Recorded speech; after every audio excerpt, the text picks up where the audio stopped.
anytime I read anything about China, the first question I ask myself is, why am I, Ben Hunt's famous question, why am I reading this now?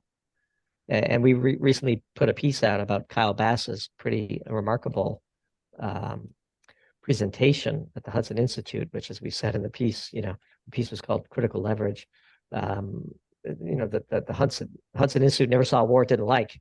And why is, this CNBC regular and a financial hedge fund manager serving up red meat to a room of self-described neocons who are setting about the task of searching the world for kinetic conflicts to engage in so that they can presumably appreciate some solid returns on their defense stocks. It was really a remarkable thing, and he made the case that China is marching headlong towards war. It was a pretty interesting presentation. We enjoyed it. It was just one of those moments where, like, well, he may very well be right, but why are we hearing this now? And so, to your question about what if China, quote, comes back, our friends in China are talking about, there's a few issues and things at the margin, but nobody's really talking about economic collapse in the way that the mainstream media in the Western world is portraying it. I don't know, hard to say. If you look at oil prices and oil demand, it's hard to find massive collapse of one of the most important economies in the world in those demand numbers. But the narrative of the day, no matter where you look, is that China's struggling, property market, defaults, pick your favorite. I mean, we've known that the Chinese property bubble was going to pop for years. Why is it all of a sudden the most important thing that we all need to be reading about today? It just happens to be that it is. And so I have a combination of skepticism and ignorance on the topic that forbids me from taking too definitive a position on it. I tend to look at the market cues. I see LNG prices tightening back up ahead of the winter. I see oil prices holding in the 80s for WTI and a little bit higher for Brent. I don't see a world where we're talking about the collapse of the Chinese manufacturing engine to the extent that the narrative today is making us believe. It could very well be. Not making a call either way. It's a little bit of skepticism on the bearishness that we're seeing in the market. Yeah, that's reasonable. And just the other day, I was pondering on kind of that idea that you brought up, the timing of everything, how, what was it?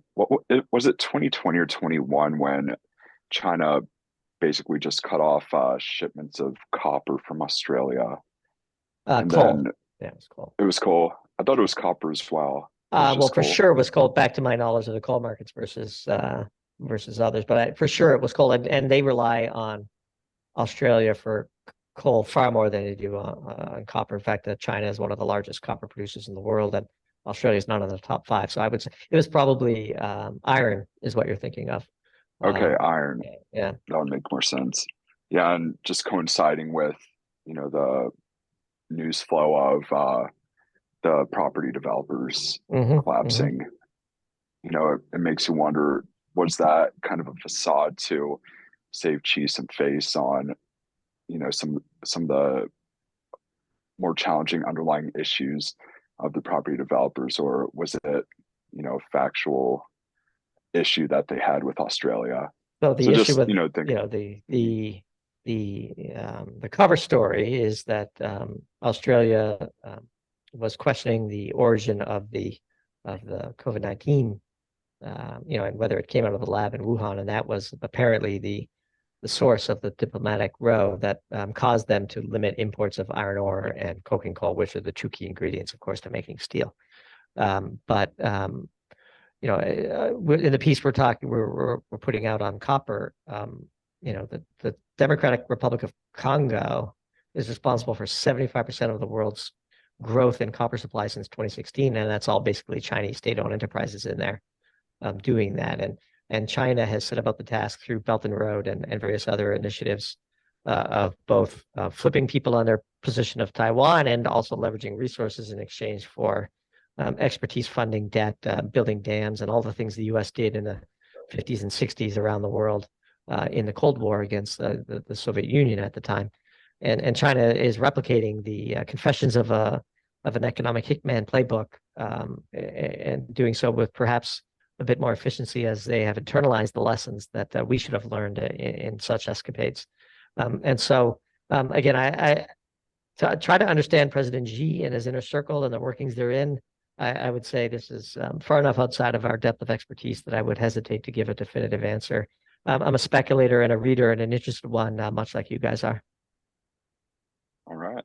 Yeah, and one interesting thing, just to, I guess, note on their, I don't want to call it imperialistic um footprint, but just fueling um this Belt and Road growth through debt, as well as on a lot of these projects. From I don't know if this is true. You might be able to discern better on it, but from what I understand is that they kind of bring in their own people. There's less benefit to the local economies and development of resources. And when all is said and done, there comes this debt issue that if it can't be repaid, they just push out the maturity. They don't renegotiate and just kind of continue until I don't know what would happen at the end of it, whether they can take their claims or what, but it seems So like that's the strategy with them. that's certainly the spin that our propaganda puts on it. How much of that is real? The amount of support that China has been able to accumulate probably is surprising to many in the West for a variety of reasons. And our policies are perhaps a bit less popular in these countries than we perhaps assume. And so it's probably somewhere in the middle, Monty, if I'm being honest with you. Again, um, I see the seizing of the Russian reserves as a seminal moment in history. And I think that opened up the eyes of a lot of leaders in various countries to the risks they were taking by submitting to the US dollar hegemony and all of the sort of pluses and minuses that come from that.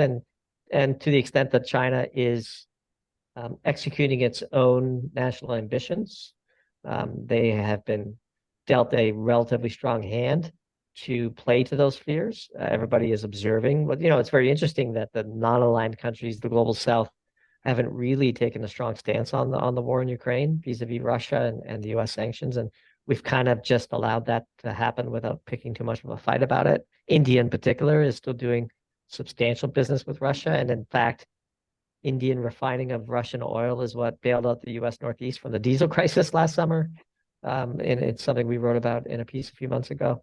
And so it's a bit of a nuanced question. I think China is a critically important country. It's a nuclear superpower. It's still a massive manufacturing hub. And yes, they have some demographic issues, but by and large, they're still a source of substantial global growth and a force to be reckoned with.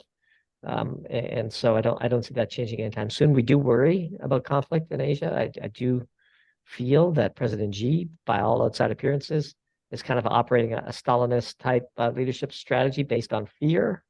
And our view from the corporate world, where analogies I think are very applicable to political leadership, that is not an environment that is conducive to distilling the truth up from an organization. And in fact, you are training people to tell you exactly what they think you want to hear, which can lead to bad decisions and poor outcomes. And heaven forbid, that's what's going on with Xi and his relative strength versus the US and the Taiwan situation. So that would be a major black swan risk that would be on our board to worry about. In fact, we put a presentation together for our July Doom Zoom for our pro tier called Doom Scrolling, searching the globe for things to worry about. And war over the Taiwan situation was high on that list.